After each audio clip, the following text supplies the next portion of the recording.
자, 그럼 이제 실전 연습 문제를 좀 풀어보겠습니다. 504페이지 실전 연습 문제 1번. 자, 해석 코드는 4001번이죠. 주윤희 의료라고 되어 있네요. 그래서 주윤희 의료 4001번에 들어가시고, 자, 1번 문제가 있는데, 결산일 현재 발생되었으나 미계상된 이자 수익은 198,200원이다. 자, 풀기 전에 일단 결산의 순서가 뭐부터 하게 되어 있어요? 수동결산부터 해야 되겠죠. 참, 수동결산에 해당하는 게 어떤 게 있느냐 보면은 1번은 수동이에요. 2번도 수동이고 3번도 수동이고 4번도 수동이고 5번도 수동이고 6번도 수동이고 7번도 수동인데 8번의 태충이죠. 태충은 자동, 9번의 대손 자동, 감가상각 자동, 그 다음에 기말재고, 기말재고가 나오는 거는 매출원가 구하는 분계라고 했었죠. 이것도 자동결산이에요. 12번의 법인세, 이것도 자동결산이죠. 자, 먼저 수동결산부터 해볼게요. 자, 1번부터 해보겠습니다. 자, 1번에 결산일 현재 발생되었으나 미계상된 이자 수익. 그럼 기중에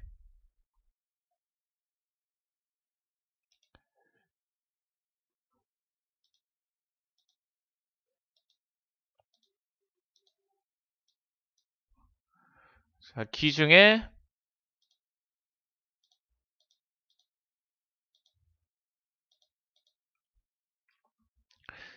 자, 분계가 되어 있었어요, 안 되어 있었어요? 이자 수익 분계가 안 되어 있었죠. 회계 처리가 없었어요. 자, 그럼 기말에 뭐에 대한 분계를 하고 가야 될까요? 이자 수익 잡는 분계를 하고 가야 되겠죠. 안 했으니까. 그럼 차변에 미수 수익. 미수 수익 얼마냐면요. 198,200원. 대변에 이자 수익 198,200원. 이렇게 분계하면 되겠죠. 그래서 기중에 수익 잡는 분계가 안 되어 있어요. 안 되어 있으니까 기말에 이자 수익 분계를 해야 된단 말이에요. 이자 수익은 대변에 오잖아요. 대변에 이자 수익 198,200원. 이걸 아직까지 못 받았죠. 못 받았기 때문에 차변의 미수 수익.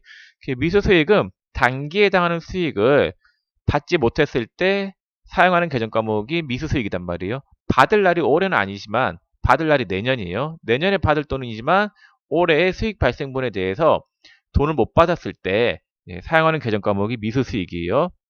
자, 입력해 볼게요. 수동 결산이니까 12월 31일 날 입력해야 되겠죠?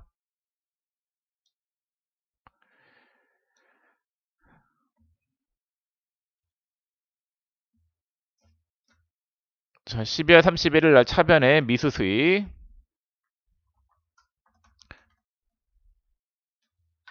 198,200원. 그다음 대변에 이자 수익 198,200원. 이렇게 되겠고, 자, 2번 주 윤희 의료는 본사 건물 중 일부를 임대해주고 있는데 2017년 4월 1일에 건물 임대에 대한 1년분 임대료를 현금으로 받았다. 해당 거래를 조회하여 기말 수정 분계를 하시오. 2017년 4월 1일 날 가볼까요? 2017년 4월 1일 날 일반 전표 입력 한번 볼까? 자, 4월 1일 날에 일반 전표 입력 봤더니 차변에 현금 1200, 대변에 임대료 1200이라고 돼 있죠. 그러면은 2017년 4월 1일 날에 차변에 현금 1200, 그 다음 대변에 임대료 1200 이렇게 되어 있었어요. 자, 근데 이 대변에 계산되어 있는 임대료 1200 중에서 2017년분이 있을 거고 2018년분이 있을 건데, 자, 2017년분이 얼마냐면요. 자, 2017년분이 1200만원 곱하기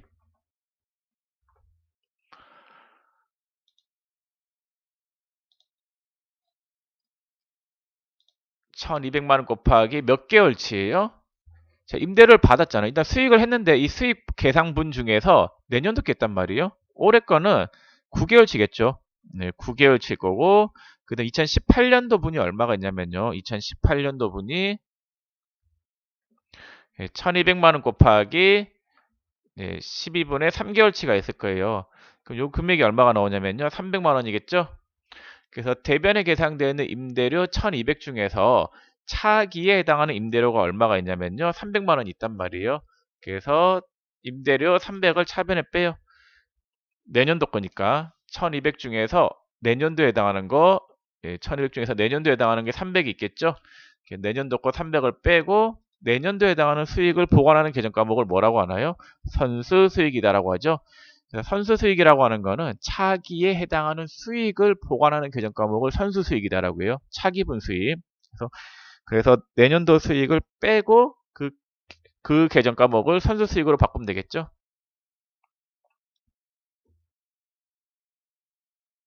자, 입력할게요. 12월 31일 나가가지고 차변에 임대료가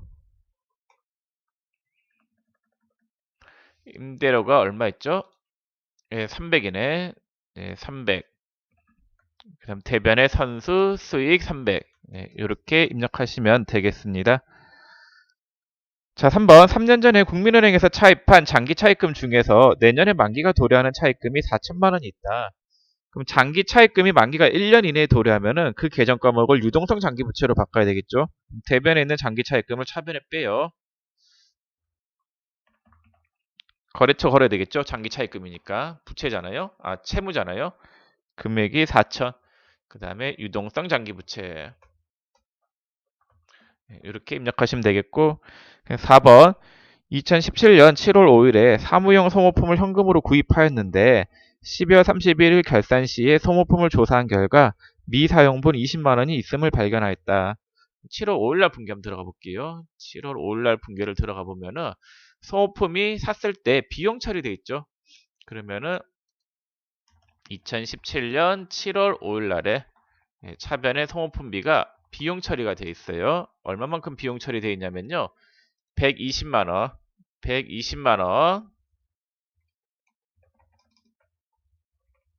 자, 근데 결산일 나가서 봤더니 이 차변에 계상되어 있는 소모품비 120만 원 중에서 안 쓴 게 얼마가 있대요? 20만 원 있다죠. 그럼 비용 20 안 썼으니까 자산으로 잡아야 되겠죠? 차변에 있는 소모품비 20만 원을 취소시키고 안 쓰고 남아있는 거는 자산, 소모품으로 잡으면 되겠습니다. 사무용이니까 소모품비는 800번 되겠죠? 800번대 소모품비로 되어 있네요. 자, 그럼 일반 전표 입력하셔서 12월 31일 날에 차변에 소모품 20만 원, 대변에 소모품비 20만 원 이렇게 입력하시면 되겠습니다. 자, 5번 취득한 상장법인 한강주 주식의 2017년 12월 31일 결산일 현재 한 주당 시가가 22,000원으로 평가된다. 2017년 6월 1일에 주식 1000주를 2,400만 원에 취득하였고 주식이 단기 매매 증권으로 분류되는 경우 결산일에 회계 처리를 하시오라고 돼 있죠. 그럼 주식이 샀을 때 2,400이었죠. 샀을 때 2,400이니까 자, 취득했을 때가 언제냐면요. 2017년 6월 1일이네요. 6월 1일 날에 차변에 단기 매매 증권 얼마 주고 샀냐면요. 2,400만 원. 자, 요랬다라고 할게요. 근데 결산일 나가서 봤더니 자, 2017년 12월 31일이죠. 얼마가 됐대요? 시가가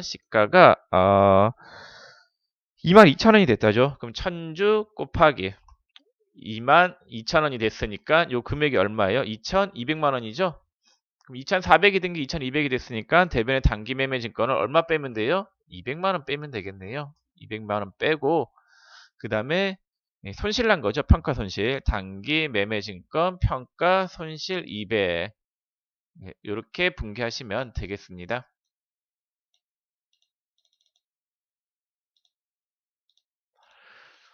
자, 그래서 차변에는 단기 매매 증권이 시가가 200 하락했으니까 대변의 단기 매매 증권 200을 빼고 시가가 하락해서 나오는 손실을 단기 매매 증권 평가 손실이라고 하죠. 자, 그 다음에 6번 입력을 하고 가야 되겠지. 자, 입력해 볼게요. 차변에 단기 매매 증권 평가 손실. 단기 매매 증권 평가 손실인데 검색이 안 될 때가 있어요. 시험장에서는 아마 검색이 될 건데 혹시라도 검색이 안 되면은 계정 과목이 단기 투자 자산 평가 손실이 있죠. 같은 계정 과목이에요. 단기 매매 증권이 단기 투자 자산이잖아요. 이걸로 선택하시면 되세요. 금액이 얼마냐면요. 얼마였지? 200만 원이죠. 200만 원. 그 다음에 대변의 단기 매매 증권 200만 원. 이렇게 입력하시면 되겠고 자, 6번 풀어볼게요. 6번 단기 말에 운용자금으로 사용된 대출금이 있는데 이에 대한 대출 약정 내용은 다음과 같아 상기의 내용에 따라 이자 미지급액에 대한 결산 분기 사항을 입력하라. 자, 차입 대출금 사용 기간이 2017년 10월 1일부터인데 대출 금액이 1,000만 원이에요. 그럼 이자가 얼마예요? 12%니까 120만 원이겠죠. 1년치 이자가. 근데 이 이자를 올해 지급하기로 한 거예요? 내년에 지급하기로 한 거예요? 이렇게 만기 일시불로 지급하니까 내년이죠? 그럼 올해는 이자 비용에 대한 분개가 되어 있나요? 안 되어 있나요? 안 되어 있죠. 안 되어 있으니까 이자 비용에 대한 분개를 하고 가야 된단 말이에요. 그래서 기 중에는 지금 회계 처리가 없어요. 근데 기말에 뭐에 대한 분개를 하고 가야 되냐면요. 이자 비용 잡는 분개를 하고 가야 된다라는 거. 차변의 이자 비용, 그다음 대변의 미지급 비용 이렇게 분개를 해야 돼요. 그럼 이 금액이 얼마냐? 단기분이잖아요. 단기분 비용에 대한 분개를 안 했는데 단기분 금액이 얼마냐? 자, 금액이 1,000만 원이죠. 대출 금액이. 여기에 이자율이 몇 프로냐면요. 12%. 12%이고 단기분 이자니까 단기분 몇 개월치가 안 돼 있어요. 10월, 11월, 12월 3개월치 이자 비용 분개가 안 돼 있죠. 그래서 자, 3개월치니까 12분의 3으로 나눠주면 되겠죠. 그러면 요 금액이 얼마가 나오느냐? 30만 원이 나오겠네요. 그래서 차변의 이자 비용 30만 원. 그 다음에 대변의 미지급 비용 30만 원. 이렇게 입력하시면 되겠습니다. 그래서 차변의 이자 비용 30만 원. 예, 대변의 미지급 비용 예, 30만 원. 네, 이렇게 분개하시면 되겠습니다. 자, 7번 볼게요. 7번에 단기 차입금 중에는 외화 단기 차입금 990만 원이 포함되어 있다. 보고 기간 종료일 현재 적용 환율은 미하 1달러당 1,300원이다 라고 되어 있고 거래처 입력은 생략한다라고 되어 있죠. 그럼 단기 차입금인데 지금 현재 장부가액이 얼마냐면요. 단기 차입금의 장부가액이 990만 원이라고 되어 있죠. 네, 990만 원이에요. 기말에 평가했더니 평가액이 얼마가 되냐면요. 9,000달러. 9,000달러가 1달러당 얼마가 됐냐면요. 1달러당 1,300원이 됐대요. 1달러당 1,300원. 그러면 이 금액이 얼마냐면요. 이 금액이 1,170만 원이 되는 거예요. 1,170만 원. 그러면은 대변에 있는 단기 차입금이 지금 대변의 단기 차입금이 990만 원 있는데 이 기말에 평가했더니 이 금액이 1,170이 된 거죠. 그럼 단기 차입금을 얼마 더 늘리면 돼요? 네, 단기 차입금을 990이 된 게 1170이 됐으니까 280만 원. 280만 원을 더 늘리면 되겠죠? 맞나? 990만 원 더하기 990만 원 더하기 280인가? 180이에요? 180인 것 같아. 그래서 대변에 단기 차입금을 180을 더 늘리고 그러면은 1170이 되겠죠. 그다음 빚이 늘어났으니까 이익이에요, 손해예요? 손해 본 거겠죠. 그래서 차변에 외와 한산 손실 180만 원. 네, 이렇게 분개하시면 되겠습니다. 차변에 오는 거는 비용의 발생밖에 없잖아요. 그래서 외환선 손실이 와야 돼요. 차변의 외와 한산 손실 180만 원. 그 다음에 대변의 단기 차입금 180만 원. 거래처 입력은 생략이라고 해서 입력하지 않았습니다. 자, 이렇게 수동 결산을 다 하고 난 다음에 이제 자동 결산을 해야 되겠죠? 자, 8번 자동 결산 해보겠습니다. 자, 자동 결산은 어디로 가야 돼요? 결산자료 입력으로 가셔야 되겠죠? 결산자료 입력 가셔가지고 1월부터 12월 이렇게 눌러주시고 퇴직급여죠. 퇴직급여는 여기 퇴직급여 508번 퇴직급여가 있고 806번 퇴직급여가 있어요. 얼마 설정하래요? 생산직사원 662만 원 설정하라고 돼 있죠. 설정액이 직접적으로 주어졌을 때는 그 금액을 생으로 그냥 넣으면 돼요. 여기다가 추가 설정액이 생산직 662만 원 넣으면은 퇴직금에 대한 분계 자동으로 생성이 되겠죠. 사무직은 1,011만 원 이렇게 넣으면 되겠죠. 그 다음에 대손인데 이 대손은 시험에 넣으면은 그저 주는 문제예요. 이렇게 넣으면은 상단에 대손 삼각 누르세요. 누르면은 외상매출금하고 받으러 온 금액이 자동으로 나와 있죠. 외상매출금은 요 잔액의 1% 이미 설정된 게 15만 원 뺀 금액에 대해서 추가로 설정하면 되겠고 받으러 오면 135-829-000 여기 1%. 그 다음에 설정된 잔액이 89만 원 해가지고 추가 설정액이 이렇게 나오겠죠. 자, 근데 미수수익은 뭐 걸라는 말이 없으니까 이건 스페이스바 눌러서 지워줄게요.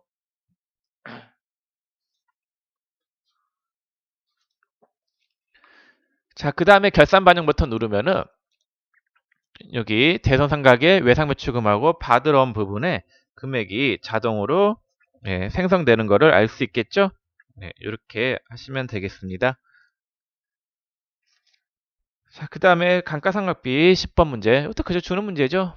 자, 감가상각비에다가 금액 넣으면 돼요. 공장이 있죠. 공장부터 넣어볼까? 공장에 건물이 2600, 기계장치가 2800, 그 다음에 차량 운반구가 550이고, 그 다음에 사무실은 건물이 1200, 그 다음에 차량 운반구가 1150이죠. 자, 그다음 11번. 11번도 그저 주는 문제예요. 자, 이거 매출원가 구하는 분계인데, 매출원가 구하는 분계를 여러분들이 수동으로 하는 건 불가능이다라고 했어요. 그냥 여기 실제 기말 원재료, 그 다음에 실제 기말 제공품, 실제 기말 제품을 넣기만 하면은 자동으로 그 매출원가 분계가 생성된다라고 했어요. 그러면 넣기만 하면 돼요. 200, 그 다음 기말 제공품은 300, 그 다음에 기말 제품은 400, 이렇게 넣기만 하면 되겠습니다. 자, 그 다음 12번 법인세. 법인세 추산액이 1200이래요. 그럼 법인세 분계 1200 하라는 말이거든요. 그럼 굳이 이걸 제가 수동을 해볼까요? 할 필요는 없는데, 수동을 하면 이렇게 돼요. 차변에 법인세 비용 1200. 자, 이 법인세 비용을 올해 내요? 내년에 내요? 내년에 내니까 미지급 세금 1200 하면 되겠죠. 근데 이미 산납세금이 있다. 이미 납부한 게 있으면 그거 빼고 내면 되겠죠. 근데 이 문제는 산납세금이 없는 문제일 거예요. 12월 31일 날에 조회해봤더니 산납세금이 없죠? 없어요. 미리 내놓은 법인세가 없어요. 그럼 이 금액을 전액 다 내년도 3월 달에 내야 되겠죠? 1200만 원. 이렇게 분개하시면 되는데 이걸 어디다 넣으면 되느냐? 결산자료 입력에 맨 하단에 법인세 등 추가 계상액란에다가 1200만 원 이렇게 입력하면 되겠습니다. 그러면은 아까 요거 했던 수동결산 요 분계 있죠? 법인세 분계. 여기 자동으로 뜰 거예요. 자, 그러면은 자동결산 다 입력을 했고 자동결산 입력을 다 하고 난다면은 반드시 상단에 무슨 버튼을 누르라고 했어요? 네, 전표 추가 버튼 누르라고 했었죠? 시험에서 이거 안 누르면 틀려요. 자, 실전 연수 문제 1번을 다 풀어봤습니다. 자, 그 다음에 이제 실전 연수 문제 2번을 좀 풀어볼게요. 실전 연수 문제 2번은 회사 코드가 4002번이에요. 4002번인데 여러분들이 저기 일단 그 한번 풀어보세요. 4002번 풀어보세요. 전 바로 풀 텐데 여러분들은 정지, 정지 버튼 누르고 한번 풀어보시기 바랍니다.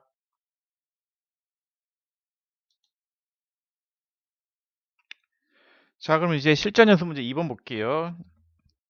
자, 교재 505페이지죠. 자, 1번 회사는 2017년 4월 1일 회사 창고 화재 보험료 1년분 300만 원을 주현대화재에 산납하고 보험료로 비용 처리하였다. 2017년 4월 1일 날에 이렇게 차변에 보험료 되어 있었겠죠? 보험료 300 잡았는데 분결 했죠?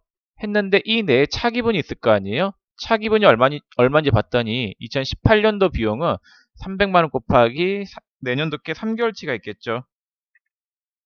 그쵸. 올해 4월 1일 날에 줬으니까 내년도께 3개월치.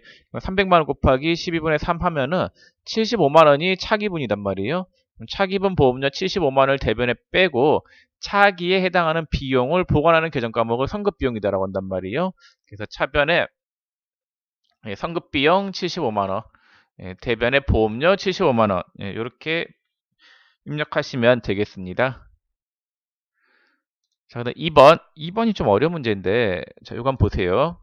자, 2번에 2017년 8월 1일 일시적으로 건물 중 일부를 임대하면서 1년분 임대료 600만 원을 현금으로 받고 선수 수익으로 회계 처리하였다.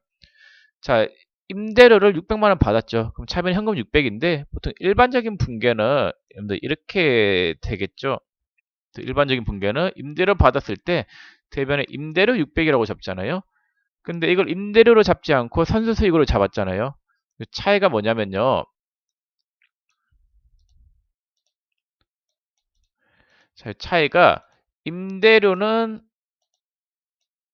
단기 수익이죠.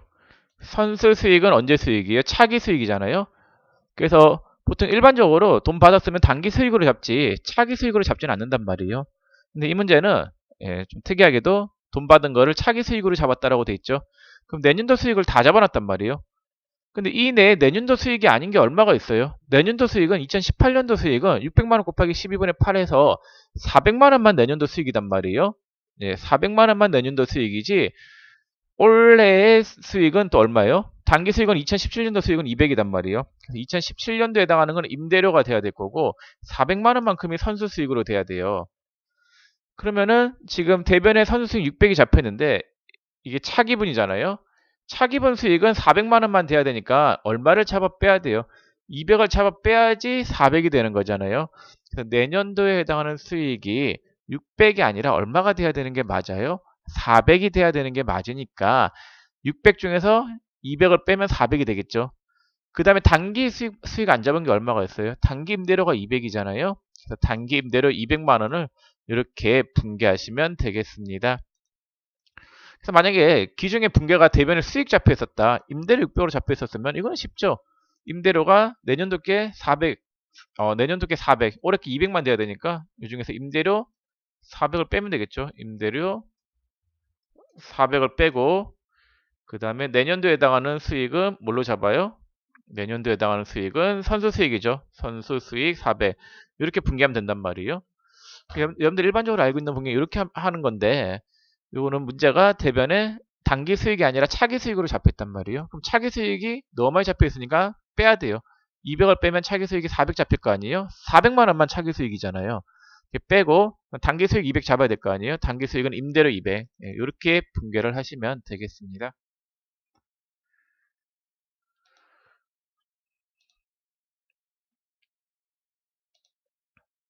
자, 차변에 선수 수익 200 맞나? 네, 200 빼고 그 다음에 대변에 임대료 200 이렇게 분개하시면 되겠습니다. 자, 그다음 3번에 기말 현재 장기 차입금 계정 금액이 9,500만 원으로 계상되어 있으며 결산일 현재 환율은 1달러당 850원이다 라고 되어 있죠. 자, 장기 차입금이 현재 장부가액이 9,500이에요. 그럼 대변의 장기 차입금이 9,500이라고 되어 있겠죠. 자, 대변의 장기 차입금이 9,500인데 결산일 날에 평가를 해봤더니 평가액이 얼마가 나와요? 8,500이죠. 그럼 장기 차입금이 8,500이 돼야 되니까 1,000만 원을 빼야 되겠죠. 빼면은 8,500이 되겠죠. 그럼 빚이 줄었으니까 이익이에요, 손해예요? 이익이겠죠. 그래서 대변에 오는 계정 과목은 외와 한산 이익 되겠죠.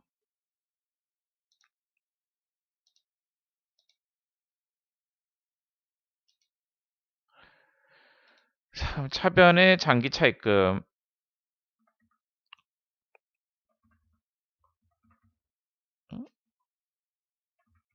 자, 장기 차입금 거래처 걸어줘야 되겠죠. 거래처가 신한은행. 네, 금액이 얼마 검수가 됐지? 1,000만 원. 네, 그 다음 대변의 외와 한산 이익. 네, 1,000만 원 이렇게 분개하면 되겠습니다. 자, 4번 결산일 현재 차입금 이자 35,600원이 발생하였으며 이자 지급일은 2018년 1월 29일이다라고 되어 있죠. 자, 이자 지급일이 올해예요, 내년이에요? 내년이죠. 네, 그렇기 때문에 올해에는 이자 비용에 대한 분개가 안 되어 있었을 거예요. 이자 비용에 대한 분개가 안 되어 있으니까 하고 가야 되겠죠. 네, 그래서 12월 31일 날에 차변에 이자 비용이 35,600원. 대변에 이 단기 비용 발생분을 아직 주지 않았죠. 미지급 비용이겠죠. 자, 5번. 기존 현금 시세가 부족하여 현금 가부적으로 계상하였던 금액 5,000원에 대하여 결산일 현재에도 그 원인을 알 수 없어 단기 영업의 비용으로 처리하다. 현금 가부적인데 현금 시세가 부족했으니까 차변에 현금 가부적이 있었겠죠. 현금 가부적 얼마가 있었어요? 5,000원. 그래서 기중에 현금 시세가 부족했을 때 대변에 현금 떨면서 원인을 모르니까 차변에 현금 가부적 잡아놨다가 원인 밝히면 현금 가부적 떨면서 잡손실 처리하면 되겠죠. 원인을 못 밝혔으니까 잡손실 처리. 차변에는 잡손실 5,000원 대변에 현금 과부족 5,000원 이렇게 하면 되겠고 6번에 기말 현재 소모품 미사용액은 150만 원이며 단기 미사용액 중 판매 부분 미사용액은 46만 원이고 나머지는 제조 부분 미사용액이다 라고 되어 있죠. 관련 계정을 조회하여 회계 처리하시오라고 되어 있는데 조회해 볼까요? 합잔 들어가 볼게요. 결산에서 조회하는 거는 거의 다 합잔에서 내용이 다 있을 거예요. 12월 31일 나가서 봤더니 자, 소모품 컨트롤 F 치고 제가 소모품을 쳐볼게요. 자, 근데 소모품이 다 비용으로 되어 있지 자산으로 잡혀있지는 않잖아요. 그래서 소모품을 샀을 때 다 비용 처리를 한 거예요. 근데 비용이 제조원가 500번째 소모품비가 200만 원, 판관비 쪽 소모품비가 300만 원이잖아요. 근데 안 쓰고 남아있는 게 판매 부분 미사용액이 얼마래요? 46만원이라고 돼 있잖아요. 그러면은 대변에 소모품비 46만원 빼면서 자산 잡아야 되겠죠.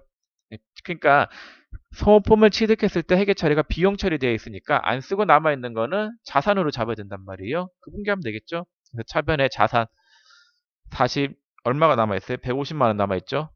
대변에 소모품비 빼야 되는데 판관비 쪽의 소모품비가 46만원, 그 다음에 제조원가 쪽의 소모품비가 104만원이잖아요. 이렇게 입력하시면 되겠습니다. 7번 2017년 4월 1일 주 진진전자에 3억 원을 2018년 3월 31일까지 대여하고 연 12%의 이자를 매년 3월 31일 수취하기로 계약을 체결하였다. 기간 경과분에 대한 이자를 결산서상에 반영하시오라고 돼 있죠. 그러면은 이자 수익에 대한 분개를 해야 된단 말이에요. 이자 수익에 대한 분개가 지금 되어 있나요? 안 되어 있나요? 안 되어 있어요. 왜냐면은 이자를 매년 3월 31일 날 수취하기로 되어 있다는 말은 내년도 3월 31일 날 받는다 이 말이겠죠. 올해 4월 1일 날 돈을 빌려주고 그 이자는 3월 31일 날 받기로 했으니까 내년도 3월 31일 날에 이자를 받을 거예요. 이자를 받지 못했으니까 이자 수익에 대한 분개가 안 돼 있을 거단 말이에요. 그래서 기중에는 회계 처리가 없어요. 회계 처리가 없단 말이에요. 그럼 기말에 이자 수익 분개를 해야 되겠죠. 이자 수익 못 받았으니까 미수 수익, 그 다음 대변에 이자 수익 이렇게 분개를 해야 되는데 지금 몇 개월치 이자 수익을 못 받은 거예요. 4, 5, 6, 7, 8, 9, 10, 11, 12 해서 9개월치의 이자 수익 분개가 안 돼 있죠. 그러면 3억 원 곱하기 2017년분인데 3억 원 곱하기 그 다음 이자율이 몇 프로냐면요. 이자율이 12%, 그 다음에 곱하기 몇 개월치예요? 9개월치 12분의 9 이렇게 하면 되겠죠? 그럼 요 금액이 얼마가 나오느냐? 3,600만 원 곱하기 9 나누기 12 하면은 2,700만 원이겠네요. 그래서 단기에 이자 못 받은 게 2,700만 원. 차변의 미수 수익 2,700, 대변의 이자 수익 2,700. 이렇게 분개하시면 되겠습니다.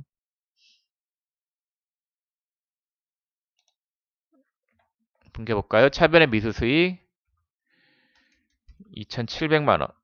그다음 대변의 이자 수익 2,700만 원. 이렇게 하시면 되겠고, 자, 그 7번까지가 수동결산이었어요. 이제 8번부터 12번까지가 자동결산 문제인데, 자, 자동결산은 어디로 가야 되나요? 결산자료 입력에 가야 되겠죠? 결산자료 입력 가셔가지고 1월부터 12월까지 조회하시고, 그 다음에 대손은 대손 상각 누르면 되겠죠? 누르고 추가 설정액이 금액 자동으로 떠있죠. 근데 미수수익은 걸라는 말이 없으니까 이건 스페이스바 눌러서 좀 지워줄게요. 결산 반영 누르면은 이렇게 대손 삼각